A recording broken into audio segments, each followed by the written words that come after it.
There we go. All right, we should be good to go. All right. Perfect. There we go. Hey, everybody. Thanks for jumping on here. We're getting fired up on Facebook, YouTube, Twitch, across, pretty much all our social platforms. So all the channels. Happy Monday. There we go. Are you in Houston today, or were you coming from? I am in Houston. Yeah, Houston. Nice. Okay. Cool. I know I bounce around a lot of places, so it's hard to catch me in one state or country. I know that. Right, I was gonna say a good guess by me. There you go. But yeah, man, I think really just to hello everybody, introduce myself, Matt Camp with Deal Machine, our head of partnerships. Really excited to have on Steve again. We're doing a special Lunch and Learn edition here. So we've been doing more of these live streams with partners and experts in the real estate investing world. And anything we've done in the past, Steve, I've always had a great time. You've always got a inspiring story, but just a ton of knowledge to share with everyone. So I'm very excited to dig in together today. Yeah, I tell people I'm like an onion, man. I got a lot of layers to me. I just peel back as much as you want to know. You can peel back. Yeah, and dude, I mean, so to get everyone context here, I mean, he's a speaker, author, podcaster, mindset coach, and then obviously an investor yourself. And I know you've flipped and wholesaled hundreds of properties in Texas. I know you especially help real estate investors with 0 to 10 units, but today we're going to really dig into multiple layers of that and go from 0 to 20 plus units and how over time you have to evolve your mindset, evolve what you're doing, and level up. So really excited to kind of dig in on each of those levels with you today. I know is it Steve's mindset.com/academy? Is that the link here? StevesMindset.com. You can find it should be, if everything's working correctly, it should be. But yeah, actually, I actually help people at all levels, believe it or not. Mm-hmm. It seems like a lot of people that need help are it's kind of like I think of like a rocket ship, like just getting through that first booster stage. People need a lot of help and momentum. But people also need help and momentum once they're up there because they don't really know if what they're doing is right or wrong. And, I've learned from having a company, and we can talk about this, growing, scaling, selling the business. I've learned that, at all stages, you really do need to have that help. You really need to have that concept and somebody there guiding you, because you can crash and burn at 100 deals as easy as you can at one deal or no deal. So it's the fall is much mightier than the rise, as I have learned myself personally. Fair. Yeah. No, and I think there'll be a fair number of people on today that are in that 10 units or less category that I think you'll be able to really give a ton of value there. But you're right, man. I mean, the challenges don't end; they change. And the scale of them changes, but the challenges don't end. So.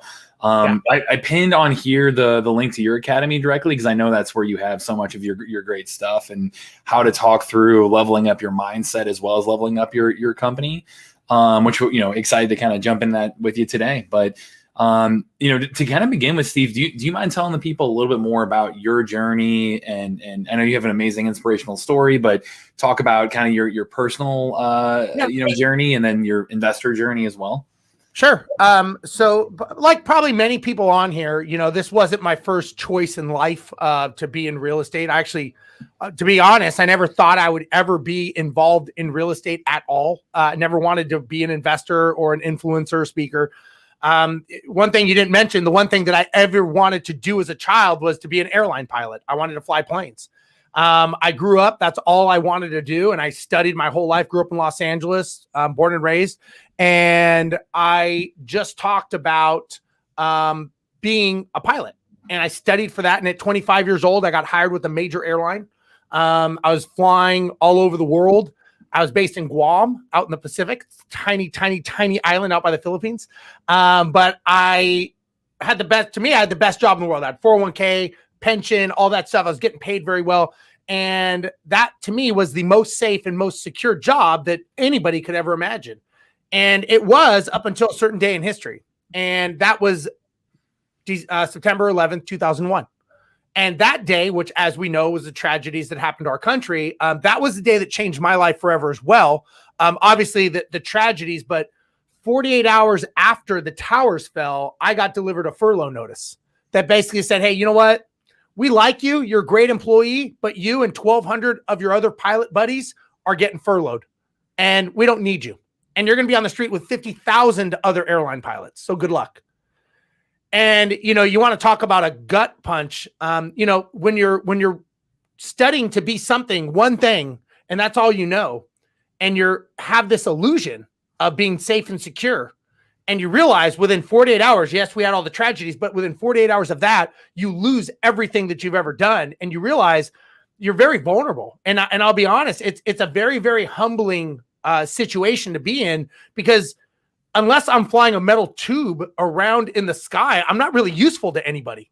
And I remember trying to look in the want ads, and I wasn't qualified to drive a truck. There was nothing I could do. And I thought to myself, like, what the hell am I going to do? Like, because this isn't hey, it'd be nice to be a flipper, or it would be nice to be in real estate. This was if I don't figure something out, I'm not going to be able to feed my family. Like, and I've got 50,000 other pilots that are much better than me flying planes that I don't know what I'm going to do. And so I started just a lot of self-checking, you know, and that I will tell you, for anyone who's ever had a problem with a deal and things go wrong, you know, it's very easy to blame, you know, it's very easy to get pissed off. And I thought to myself, you know what, I didn't have anything to do with 9/11. I had nothing to do with those towers, but now my life is forever changed because of it. And I really thought to myself, and I didn't know anything about motivation or any of this other shit. You know, I was just like somebody trying to figure it out. And I remember thinking to myself, okay, I've got two choices here. I can either suck it up and figure out a solution, or I can whine like these other pilots and cry and complain and go to the union and all sorts of stuff. And I thought, you know what? I'm going to figure this out. Like I'm going to figure out a solution. So I just started learning, what do people successful do? Like, what do they do in life? And I never wanted to give up flying, but I realized that I was a small cog in a very, very big wheel. And I had no control over my destiny. And whether it was 9/11 or it was SARS or it was an oil barrel or it was COVID-19, there are always going to be things that were going to affect my life. And I have to figure out how I can control my own destiny to not let these things affect me as much and control my life. And so real estate was what became the common theme to everything I was looking at. And everyone that was successful at some point in their life, when I would string it back and I was reading a book a week, was tied to real estate. So I thought, you know what? I'm in. So I jumped in and started doing real estate. I took mentoring courses, you know, single family, multifamily, flipping, wholesaling. And I got my ass kicked. I lost money. I got ripped off. I got lied to. I signed up for things. Nothing happened. But I just kept going. I just kept going and going and going to try to figure out a solution, because I had no choice. Like, my back was against the wall. I had no other options but to figure it out. And of course, I did start figuring it out. I learned how to wholesale. I did that for many, many years, made enough money that I actually bought an apartment complex with that money. That was actually my first acquisition of being a landlord, because of wholesaling, and got into that and bought a bunch of houses and got my ass kicked again by buying the wrong houses, and eventually ended up building a management company that we scaled to over 1,000 properties, and ended up selling everything to a much larger venture capital backed company, and exited the whole deal. So to say it's been a wild 20-year ride would be an understatement, but that is my story. Yeah. I mean, and I think, you know, common throughout that has been your mindset. And I think that's, you know, that's one of the things that makes you most qualified to speak on that. I mean, I know a lot of your coaching on your mastermind, your courses, everything you've got going on is about encouraging people, you know, and framing them with the right mindset and using your personal experience to draw upon that. I think you do a phenomenal job coaching them through real estate as well, but you know, your mindset's going to set the tone for everything you're doing on the business side. Well, and, you know, I'll say, like, when I had my management company, I was kind of the face of the company. So I did tours around the United States. I did tours. I toured Australia as a speaker. I started coaching businesses, like big businesses in Australia, which a lot of people don't know. But as well as the United States. So it's not just real estate. And what I learned is I have been coached since day one. Once we started our management company, we had a business coach. And I will tell you that had it not been for our business coach, we would have never made it past 6 months. I mean, it's like a kid going to Little League and seeing the kids swinging bats at each other's heads. And you're thinking that kid's going to be a pro. He's going to figure it out on his own, right? You have to have somebody guiding you. I mean, Michael Jordan was the best athlete on the planet and he had like 7 or 8 coaches. And so my point is that I realized that we all need help in different areas of our life. Where I come in is I don't let you feel sorry for yourself because I don't care. I don't care what your problems are because we all have problems. My goal is to give you solutions. And I'm not going to let you have a pity party and cry and whine. And there's no deals out there. Nobody will answer my calls. It's this or that. Nobody cares. Pick yourself up, get your shit together, and let's go again. Like until you've done it 500 times and you've had 500 doors shut in your face, I don't want to hear you. And that's in one day. And then we're going to do it again tomorrow. And then we're going to do it again tomorrow. And you know what? Eventually you will stop sucking at what you do. You will get better and we will get through this because you never stay the same. And I think a lot of us, we have this thought process that we deserve it because we've been doing it for a month, 2 months, 6 months. You don't deserve anything. You deserve what you get. And my thing is like, you know, when you have action and focus, that equals results. If you have shitty action and shitty focus, you're going to get shitty results. That's just reality, right? I mean, you get these social media people pat each other's on the back, but at the end of the day, everybody has their own challenges in life. And I think I don't necessarily think of myself as a coach. I mean, I know I do coach and I mentor a lot of people, big businesses as well. And my thing is like, it's all about accountability. You get up every day, Matt, you get your stuff done. You show up every day, you do it. If you don't show up, no one's going to call you. None of your fans are going to call you and be like, hey, where's Matt today? How come he didn't show up? Does he need me to drive over to his house? Because nobody cares. They've got their own problems in life, right? They're going to go, oh, sorry, Matt's not doing well, but I've got my own stuff.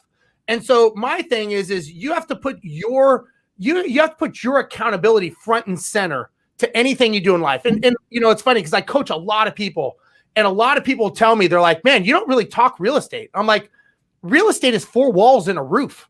It has nothing to do with 4 walls and a roof. It's the business running inside the 4 walls and the roof. And that business is you. You are the business that's running that. And then that's leveraged out to other people and scaled and pillars and, you know, all the other stuff. But if you suck as a leader, your business is going to suck, which means your real estate's going to suck, which means you're not going to get where you want to go.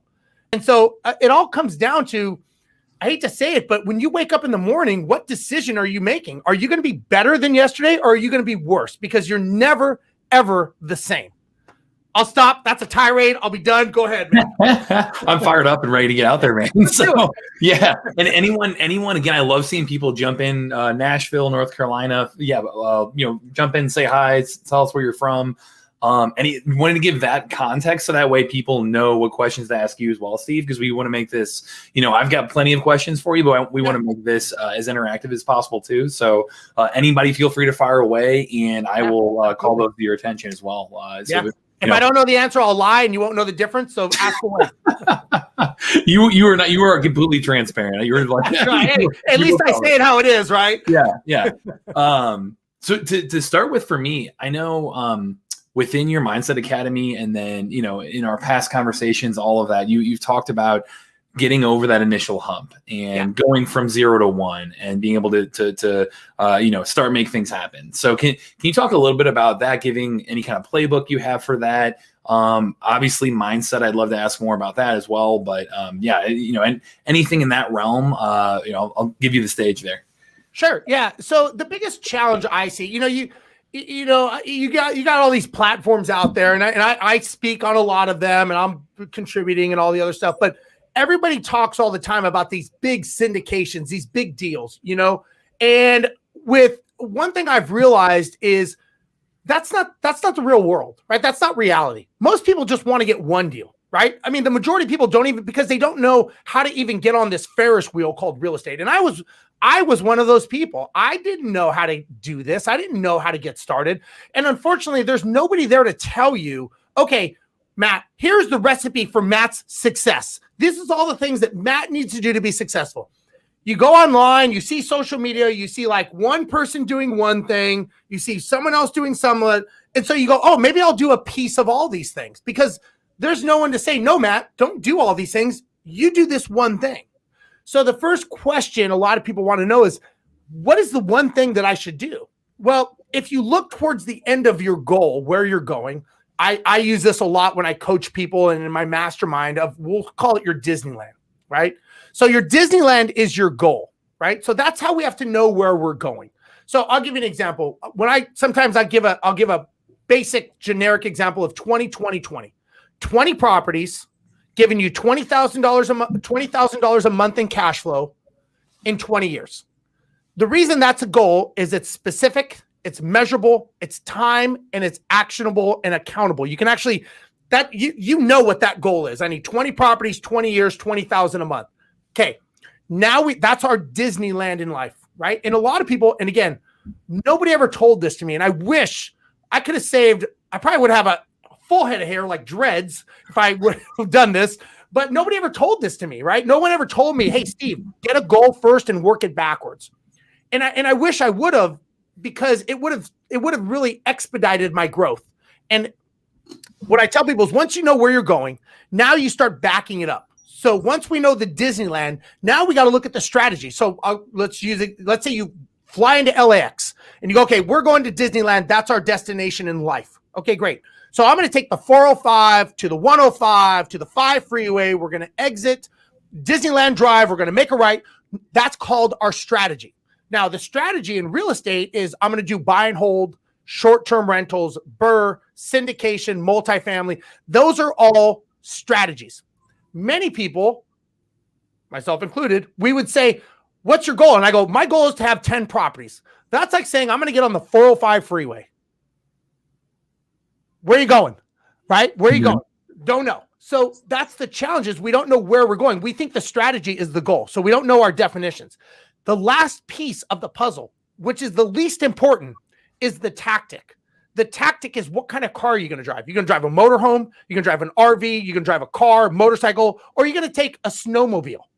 You go, snowmobile, that'd be stupid. I can't drive a snowmobile on the 405 freeway in LA. That's like saying, I'm going to buy a condo and I'm going to go, what do I want to do with this? Don't know. Can I BRRRR it? Can I buy and hold? Should I short term? So imagine getting in a car and you're going to Disneyland and you get lost on the way and you pull over and you ask someone directions and they go, hey, can you give me directions? And what's the first thing they're going to ask you? Where are you going? Yeah. And if you go, I don't know, I'm not sure, they're going to go, well, then I can't help you. But how many people in real estate buy deals? They want to flip, they want to wholesale. Where are you going with this? Like, what's the strategy to get you to where you want to go? So a lot of people, I go back to the 20. When people are getting involved in real estate, I'm like, look, we've got to get a goal. We may not, that goal can change. But when you're looking for deals, the first question you have to ask yourself is, does this get me to here? Does buying this property get me to the 20? If the answer is no, then I would say either we have to change the goal, we have to change the strategy. So, because these are the variables in the mathematical equation, or you don't buy the deal, because the deal does not get you to where you want to go. You may be going on the 405 freeway in the wrong way, and you're never going to reach your goal. Mm-hmm. So that's that. Again, I'm just trying to give it some way to analyze it. Yeah. Like a third grader, like I am. So I try to simply make it simple. But that's kind of some of the things I talk about that helps people understand. Like, it's not, look, real estate is not complicated, right? We're not going to the moon here. This isn't rocket science, right? You're buying a property, which is a business, right? People overcomplicate that business model that's in it, and then they wonder why it doesn't work. But they never take the time to lay the foundation before they build the business on top of it. So when I help people, and I talk about this in my academy, and when I coach people, I'm like, look, before you do anything, let's build the foundation. Let's slow down. Let's build the right foundation. Let's make sure we know exactly what we're doing with the piece of the puzzles, because then when it's time to execute, we can rapid fire anything we want. The deals can come and we can go, yes, no, no, no, yes, yes, yes. And you can have everything you want. If you want to have 20 properties, I can get someone 20 properties tomorrow. They could be the wrong properties. They can make you bankrupt. They can make you lose sleep, but there'll be 20 properties. But my question is does that get you to where you want to go? And everybody has a different goal in life. Everyone has a different financial situation, a different picture, and a lot of people, we have this misconception, especially people that are new in real estate. The misconception is that I need to quit my job, right? I don't like what I do. Well, I'm an airline pilot. I still am an airline pilot. I love what I do. I'm never going to quit my job. I do what I want to do. Now, I fly 2 times a month and I go all over the world. So I have a different type of job, obviously. But where is it said that you have to be miserable in what you do and you have to quit it to do real estate full time? Why can't you do both? Why in life does it have to be an or? Why can't it be an and? And a lot of people think that, like, I'll give you an example. When I coach people, one of the first things I ask them is I say, what do you want? Like, what do you want in life? Why are you doing this crazy thing called real estate? And for the next 5 or 10 minutes, they'll go on a tirade of telling me all the things they don't want. I don't want a job. I don't want to be told what to do. I don't want a 9 to 5. I want the freedom. I want blah, blah. After they're done, I'll sit there and I'll listen. And I'll tell them, my question is, what do you want in life? You just told me all the things that you don't want. And when you focus on what you don't want, guess what you get? You get exactly that. You get what you focus on. And so many people I talk to, they go, you know what? And I'd be curious if people on here, if they do this, but they'll go, you know what? I've never really thought about what I want. I'm so busy being miserable at what I don't have and seeing social media and all this other stuff. I mean, I'll be curious, people on here, do you really know what you want? Like, what is real estate going to give you? What is, you like Deal Machine. You guys have this great app. It gives them, but it's a tool in the toolbox for a strategy to get people somewhere. Yep. How many people know where that somewhere is? And many people don't. They're doing it to do it. And look, motivation is a battery. It runs out over time. So when that motivation runs out, it's the why that keeps them going through the dark days, through losing deals, through getting shit on, through getting lied to, they get ripped off. It's the why that goes, you know what? I'm going to get back up and I'm going to do it again. And I'm going to get back up and I'm going to do it again. And that's what a lot of people don't have. And right now, look, it's a certain time in history. It's a certain time in the industry. And we're seeing a certain type of market. Is that market going to be the same? No, it's never the same. It's not the same as it was 6 months ago. And it's not the same as going to be 6 months from now. Having the tools like the Deal Machine app, like me coaching or anyone coaching them, anything, having those tools in their arsenal is what is going to make someone either successful or it's going to make them fail. Because riding the wave, thinking that it's always going to be this everlasting wave that's never going to fail, those are people that really don't understand the cycle of real estate. And look, I'm not going to sit here and say it's going to crash. I don't know what it's going to do, but I know one thing, it's never going to be the same because it's like water. It never sits still in the ocean. It's always moving despite what it looks like on the surface. Mm-hmm. Yeah. I mean, going back to in your own, I know you touched on your own real estate investing journey a bit there, but talking about like finding that why, building that foundation, like you said, there's never the right time when it comes to the market to be able to do this in terms of knowing exactly when to jump in. But when you have that why driving you, that foundation, that's going to, inform everything that you're doing. And I think, like you said, your journey has been pretty remarkable up and down there too. But can you tell me more, thinking back on it? Is there anything that you would have done differently going from 0 to 1 and when you got started, and lessons that you learned to begin with that you can kind of share with people here as well? Yeah, absolutely. I think the biggest mistake that I made is I was too emotionally tied to the decision-making on deals. I'm an eternal salesperson. I love selling. I love closing people. That's the worst person to be buying something because you want to be closed. And so whenever I saw a deal, it was like a challenge to see who was going to close who. Well, I wanted the deals. I was just looking for a reason to buy them. My business partner, who is the complete opposite of me, he was like, I hate talking to you because you always convince me why we should do it. Because I would close him on why we should buy these deals. So when we sold our apartment complex, we started buying single family properties. And he comes to me and he's like, hey man, he's like, I got these great deals in Houston, and there's a bunch of them. He's like, there's like 50% cash on cash return. He's like, high cash flow. And I'm like, really? And he's like, yeah. And I never saw these types of properties when we were flipping and wholesaling.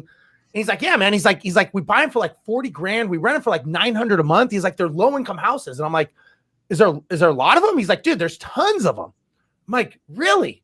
I'm like, and we're going to rent them for that much? He's like, yeah. He's like, everybody rents in that market. I'm like, well, why buy one? Let's buy like as many as we can, because we just sold our apartment complex, right? So in about a year, we buy about 20 or 25 of these things. And about a year and a day, we realized why people don't own that many of those things.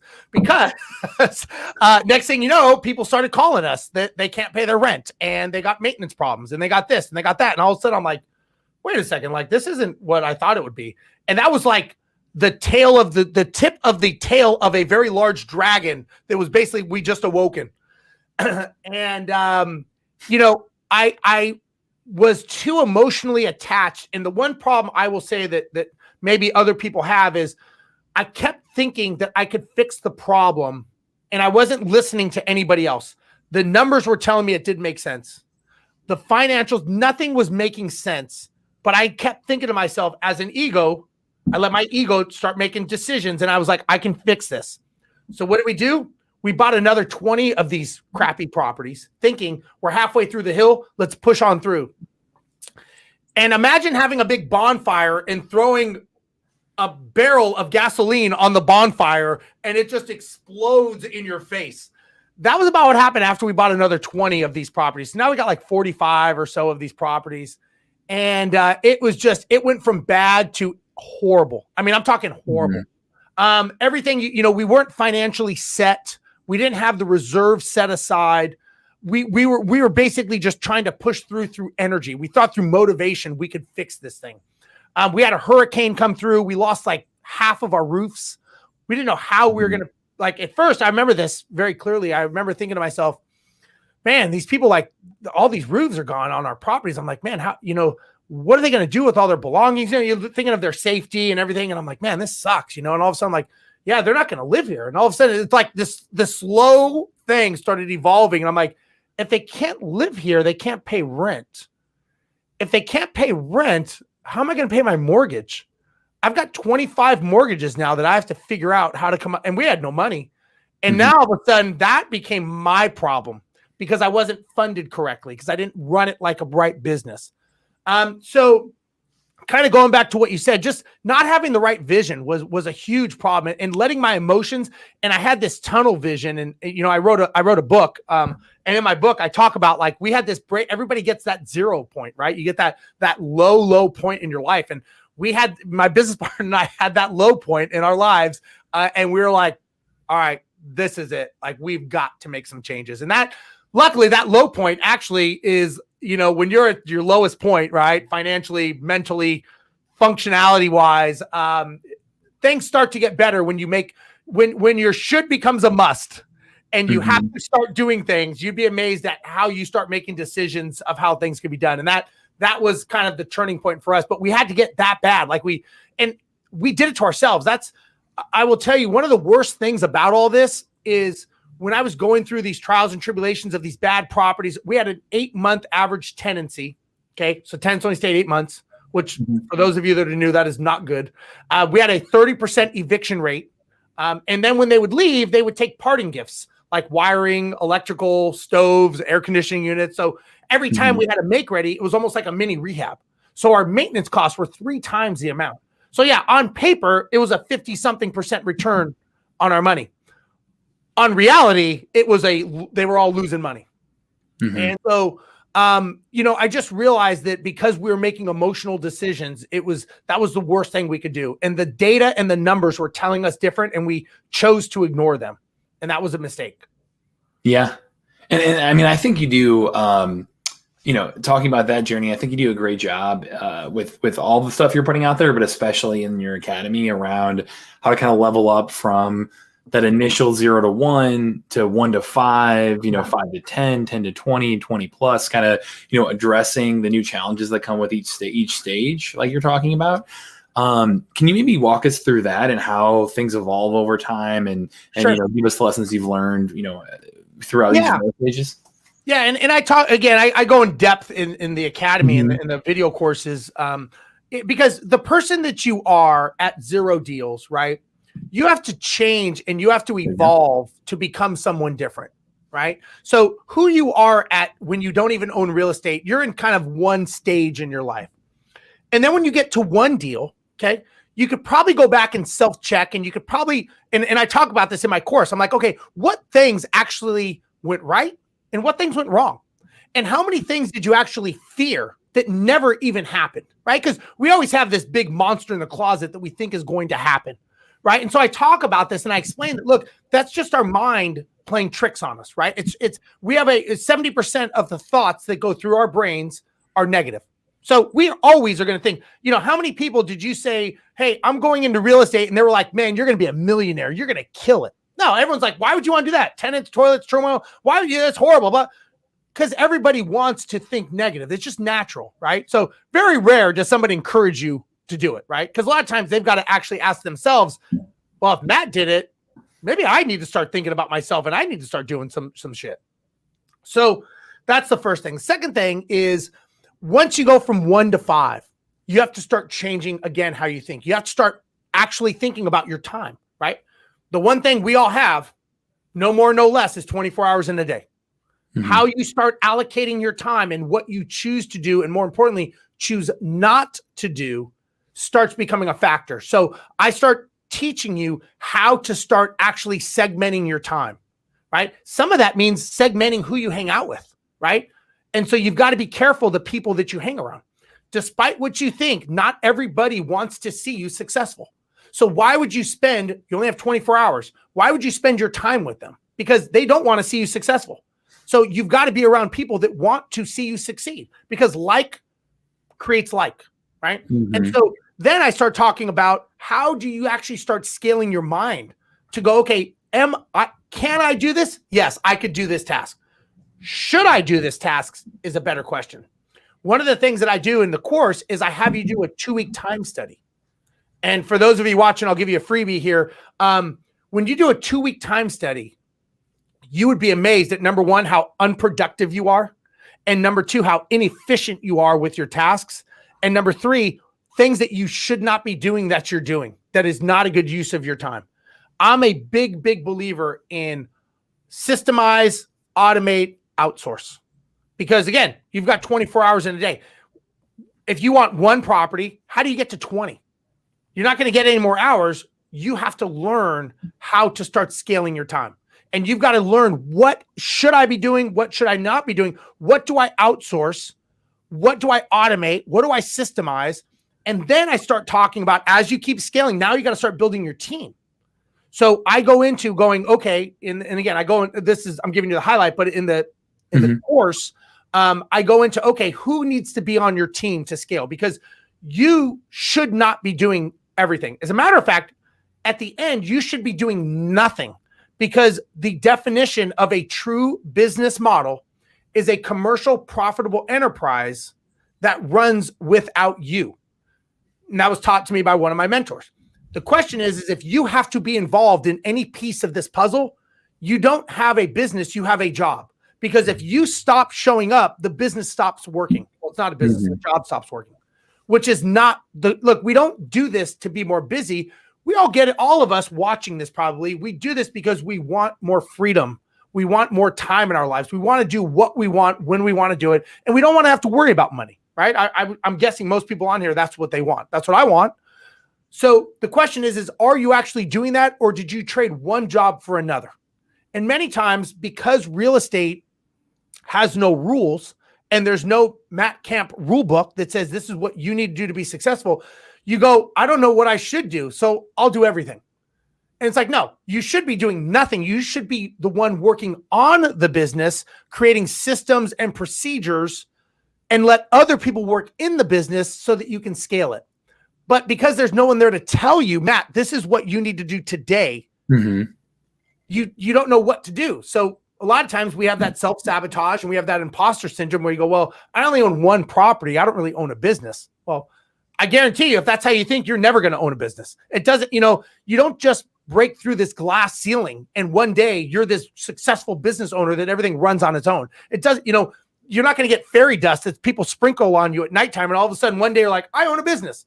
It doesn't work that way. I mean, I know from growing businesses and from coaching people, this has to be with direct focus and action to scale. And as you build your property portfolio, you have to start removing yourself from that to let other people start doing tasks and duties. Because the reality is you need to be the one that is the worker that's working on the growth. So if you said, Matt, if you told me, hey, you know what?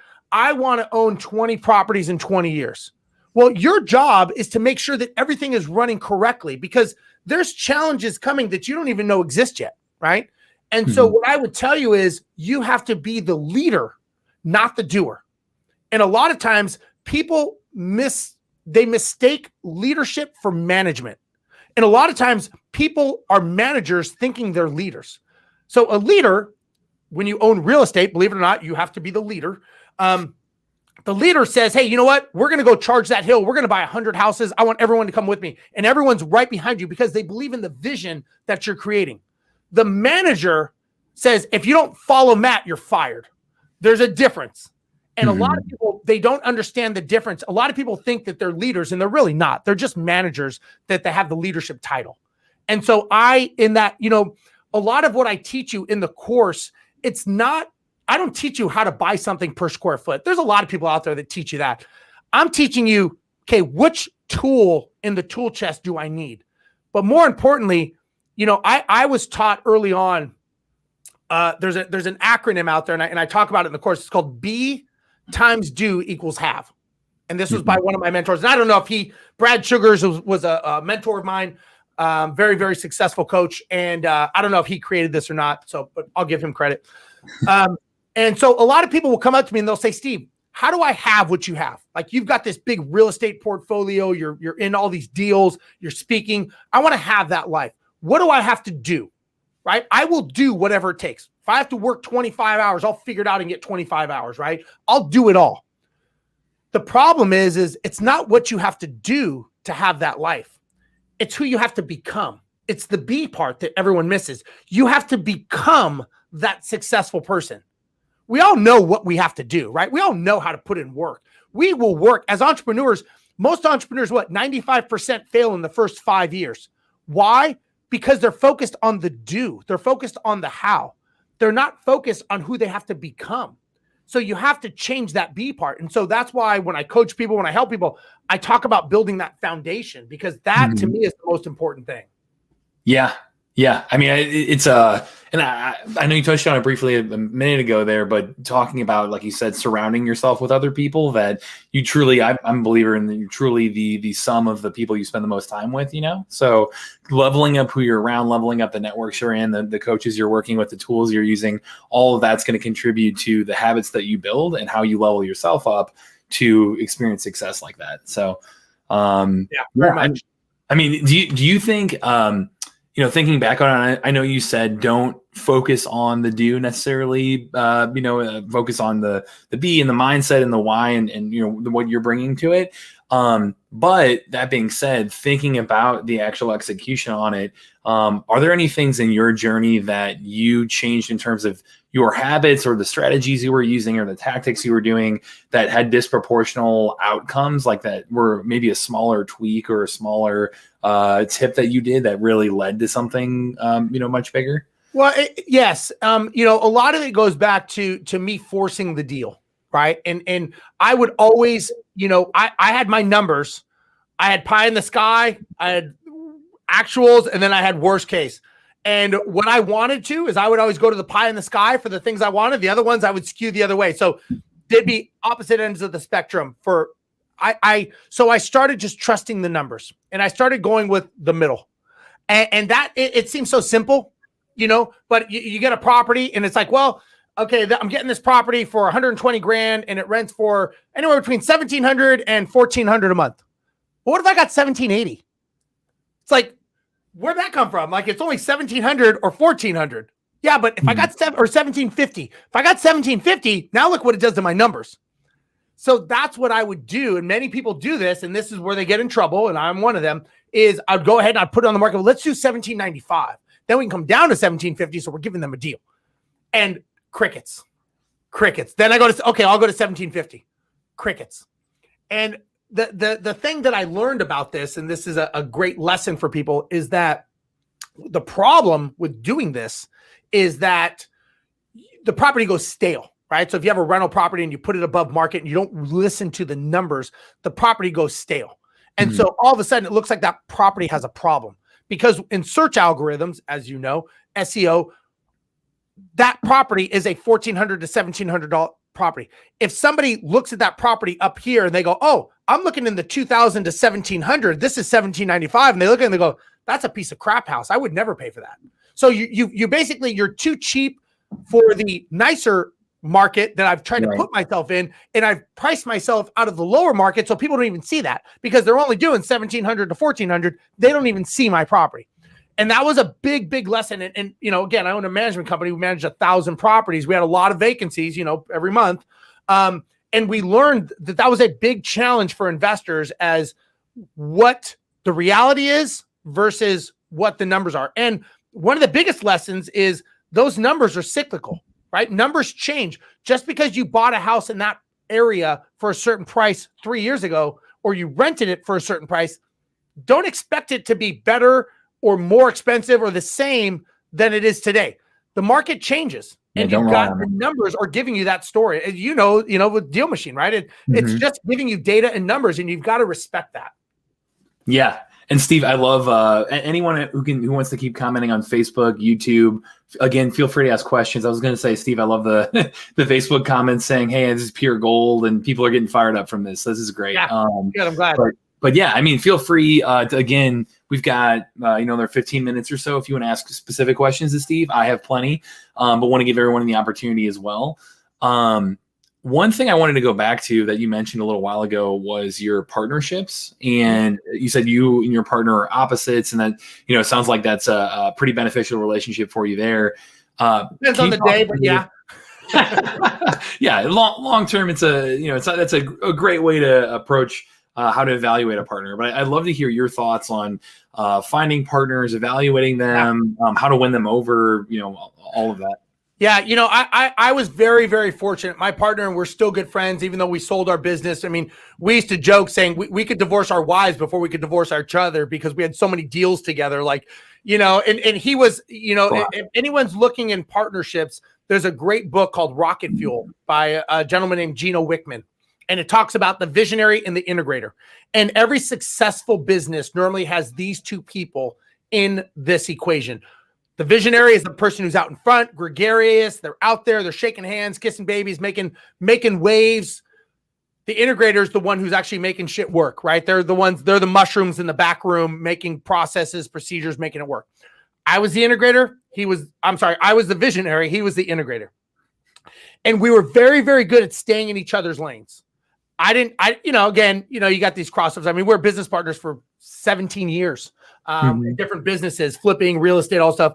But we were very, very big in respecting each other's position. And as we grew our business, we you got to learn your role, but we always respected each other, and we always put the business first. So the business is a living, breathing entity that has to live beyond everyone else. One of the biggest challenges in partnerships, and I talk about this in depth in my course because it's such a big thing, is, the majority of them end up in dissolution or lawsuit, right? So you got to ask yourself, why? Why do partnerships fail so much? And when I say partnerships, I'm talking partners and relationships with your spouse, right? Because of real estate. It's not just one or the other. And so the reason is if you get two people who don't know anything, right? You get one person who has money and the other person who's got free time, and they go, "Hey, I've got the money, you've got the time, let's partner with each other." Well, that's like two losers trying to win a race together. What are the odds of you winning? Like, somebody needs to know what you're doing. So my thing is I'm not saying that they're losers, but I'm just saying that if nobody knows what they're doing, they're going to lose. My point is that what I tell people is, look, first thing you've got to do when you talk about a partnership is you've got to have an alignment. Meaning, and I do this with a lot of people, even if I don't coach them, I do an alignment with them. Okay, what is your role? What is your job duty? And what are you going to do in this partnership? Okay, what is your role, job duty, description? What are you going to do? Let's make sure that as a business, we have covered all the things that need to be done. Because if both of them think they're going to be working on the house and no one's going to be the money or the marketing guy, we have a challenge, right? So we've got to make sure that we have a complete business with this, or we know how we're going to outsource this or leverage other people to create this. Next thing you got to discover and discuss is expectations. What is your expectation of this partnership? What do you want out of it? And what do you want out of it? Let's make sure that we're aligned. Best case scenario, realistic scenario, worst case scenario. the biggest challenge I have seen is we are all pie in the sky. Everything's going to be great. We're going to make $400,000, isn't that? Okay, but what else? What could go wrong? Because things go wrong and nobody discusses that. So when things go wrong, now you're an emotional decision making because you never discussed it. You never planned for it. You never accounted for it. So now you're making an emotional decision in a time critical financial disaster. And all of a sudden, that's when things get ugly, right? Because it was never discussed, because you didn't have a plan of action. It's like as an airline pilot. Yes, we deal with emergencies all the time. We practice for emergencies. We practice for engine failures, engine fires, all these things. We don't want them to happen, but we know that's a part of us flying a plane with 300 people around the world. We know that that's a realistic possibility. So we prepare for it. Most people in partnerships, they don't prepare for disasters. So when disaster strikes, they're shocked and they don't know what to do. So then the next thing I talk about is what do you do? How do you divorce each other? Let's say this doesn't work. Let's say you guys hate each other, right? How do you divorce each other and keep it, to where you're not personally attacking each other? Because you were friends. You decided, hey, we're cousins. We should do partnerships together. Well, that's the worst reason why, but that's why they do it. And then all of a sudden it goes down the line and then they go, oh, I don't, his wife doesn't want to be a part of this. So I need to get out. Well, how do you split? How do you divide the assets? No one ever talks about these things. So before you even create the partnership, you've got to talk about the down and dirty, ugly parts of it. That's the biggest thing that I would say in partnerships is you've got to have that what if conversation. What if this, what if that? And if you can't have a conversation when things are good, how do you think it's going to go when things are bad? And again, I go through this in my courses and I coach a lot of people. And the one thing I will say, and I see we have someone with a question here, we'll answer. The one thing I would say is that when you're doing a partnership, it's very, very important to bring the spouses involved in the conversation, because a lot of times partnerships dissolve not because of the two partners, but because of the spouses of the partners not really seeing or hearing. And I always recommend that if you are creating an alignment partnership, that you guys create a board of directors, and that board of directors meets maybe monthly. And that is a upper level conversation that goes over financials, goes over the vision, goes over to how you're tracking. And that way, once a month, you're not asking them to do anything, but you're bringing them into the conversation so they understand.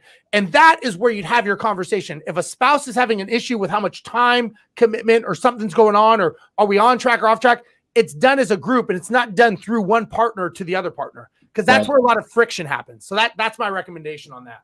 For sure. And like you said, if you're not discussing it beforehand, when you do have that conversation is the worst time to have it, because it's high pressure. Absolutely.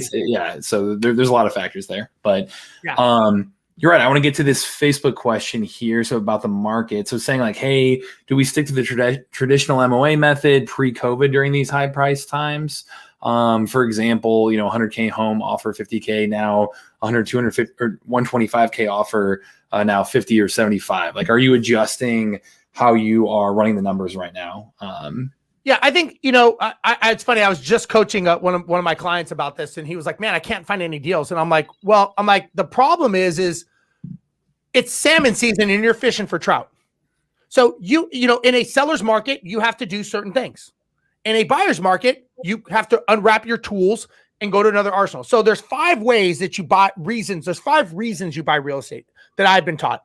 You have cash flow, you have equity capture, you have debt pay down, you have depreciation, and you have appreciation. You could call these whatever you want, but those are the basic things, right? Now, debt pay down and depreciation, that's going to happen, right? You rent the property, tenant's going to pay down your debt, and you're going to get the tax. So the 3 variables that you have are cash flow, equity capture, and appreciation. Those 3 things. So my question to this person is, what's the goal? And which one of these is the most important? If you could pick one, appreciation, debt pay down, or cash flow, which one of these 3 is a non-negotiable? I have to have that. And if you said, many people think it's cash flow. A lot of people think, I got to have the cash flow. Well, are you doing this because you need the money right now? Or are you doing this because you need the money when you retire in 5, 10 years from now? Because if you're doing it right now, the value and what the cash flow is today is much different than what it's going to be in future things. My point is that you've got to adjust to the environment that you're in, right? This is a certain type of market. So you need a certain set of tools to have certain expectations, right? Don't expect to catch salmon during trout season in a trout lake, right? You either wait or you go find a salmon lake. Well, right now everything's trout, right? So you got to do what the environment has. We can hope, pray, hold our breath for salmon, but it's trout season. It is what it is. And I'm not a big fisherman. Don't ask me why I'm creating this analogy, but I'm just giving you but my point is that you've got to go with the environment that you're in, and the numbers dictate the environment. Now, you may say, okay, I want this property in 5 years from now to give me the cash flow. But a lot of people base our decision today on a future goal. That's going up. What do you think it's going to do in the future? Now, I know it's not going to be the same as it is today. Will it go up? Will it go down? Will it go sideways? The answer is probably yes. It's probably going to do all of those things. But I guarantee you, if, deals, I get a lot. I guess what I'm saying is there's a lot of people out there that, let's say they've been in the real estate for, I don't know, they think a lifetime, but let's say they think they're done it for 5 years. I'm like, man, there's nothing like 2015, 2016 prices. I'm like, and that may never come back. Look, I don't think there's going to be a crash. I don't think there's going to be an explosion. I think it's going to adjust all the time like it always does. I think that if you were to look at the political climate right now and you look at everything going on, I'm not trying to get in politics, but I think if you look at it, I do not see the current political administration allowing the real estate industry to implode. I think they will print as much money as they need to keep it supported. That's just my opinion. So I think for the next couple of years, we are going to see this run for a while. I think we will. Do I think it's smart? No. Do I think it's realistic? I think this is the environment we're in.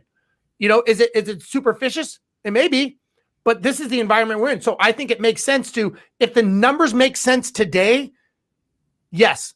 My only caveat to that is make sure you have a solid exit strategy. Could you exit this deal? Now, exiting could be, if you were going to flip it, could you rent it? Could you sell it owner finance? Could you do a wrap mortgage? Could you sell it subject? So there's things that you could do to exit it. Again, what I teach people is I don't teach them what tool to use. I teach them all the tools and go, now you have the knowledge to know what to do. And apply you those. can look at that. Mm-hmm. That's what I think is important. Yep. Love it. Again, I guess last call for questions here on the live stream. I know I only had one more question on my end before I know we got to run here in a few minutes, Steve. But I know one section of the academy, the Millionaire Mindset Academy, that you've touched on before, but didn't really get too much into, was actually on teaching your children. And I thought that was a cool standout thing. I have 3 kids, all ages 4, almost 5 and under. So bunch of little ones on my end. Would love to know more about that and your kind of, any wisdom you can impart there on, people in the audience who have a family or may have one in the future. I thought it was an area that you speak on and was a little bit unique as well. Yeah, I think that one of the challenges is, and I say this very respectfully to people, is that as entrepreneurs and investors, we can be very selfish people. And what I mean by that is we watch these podcast shows of these amazingly smart people. Just kidding. You read books, you go to seminars, BiggerPockets, you do all these things, right? And we're doing it to help our families, but we don't actually take that information and transfer it down to them. We hoard it and we keep it to ourselves. And that's what I mean by being selfish. Like the loved ones and the people we're doing it for, they don't know anything of what we're doing. They just know, oh, Dad went to a seminar today. Now he's coming around subject toing and rapping and doing all this. They don't know what that means. Now he's not driving for dollars. Now, they don't know what that is. They don't understand the vision because we don't share it with them. So, and this happened to me and it wasn't, I wish I could say it was planned. It wasn't planned. But I used to drive around every day and I'd go to the gym and do stuff and I'd listen to podcast shows all the time. And I was a big Grant Cardone fan. I'd listen to Grant Cardone and Andy Frisella and all these people. And my son would be with me all the time. And so he's playing his little games. I don't think he's listening or paying attention. And one day he was going to the gym with me and he had his friend with him. And Andy Frisella was on and he's like, asks my son's name's Jet. And he says, "Hey, Jet, is that the guy you were telling me about?" And my son just nods his head. He doesn't say a thing. He just nods his head, right? And it kind of caught my attention. I'm thinking like, does he listen to this? Like, I don't think he did. So I had him do a Grant Cardone thing of 100 ways to stay motivated. And you could say what you want about Grant or anything. I think he's, anyways, I had him do this 100 ways to stay motivated. Every day he had to do a 5-minute module of a way to stay motivated. Every day. That was part of his chores. And so he did this video module every single day. And about a year later, he came to me and said that he wanted to buy his own rental property. And he was 14 years old. And I was like, you do? He's like, yeah. I'm like, why? He goes, because I want to create my own wealth like you did. And I'm like, you do? He's like, yeah. I'm like, well, how'd you hear that? He's like, well, I hear all your podcast shows and I see what you're doing. And I see, you're on radio shows and you travel the world and real estate has given you that. And I'm like, yeah, it has.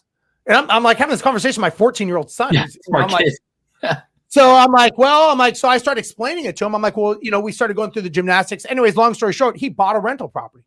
And so he bought his first rental and he owns a rental.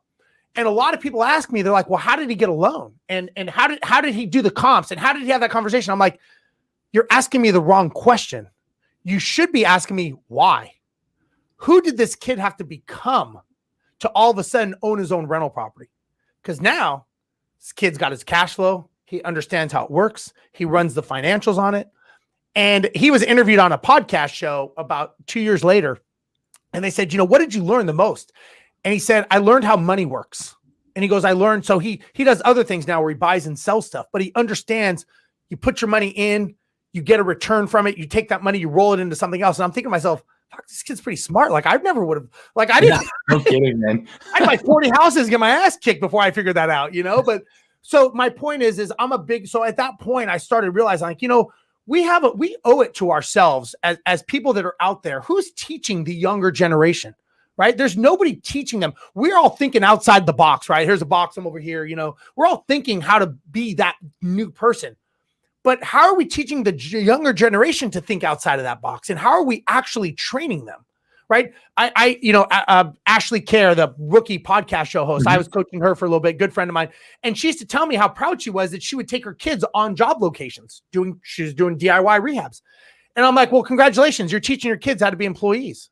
And she's like, what do you mean? I'm like, you're teaching them how to work. I'm like, how much time do you spend teaching them the business side?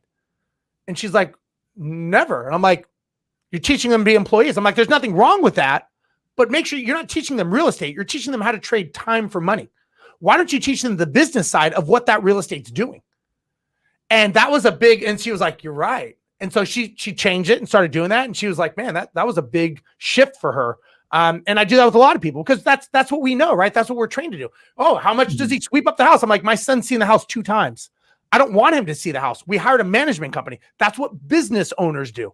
I'd be a hypocrite if I told him you should be sweeping the floors when I never even see my rental properties. I hire them. I hand them over to a management company. They deal with them because I own a business and that's just a step in the business model. That's what I want him to do.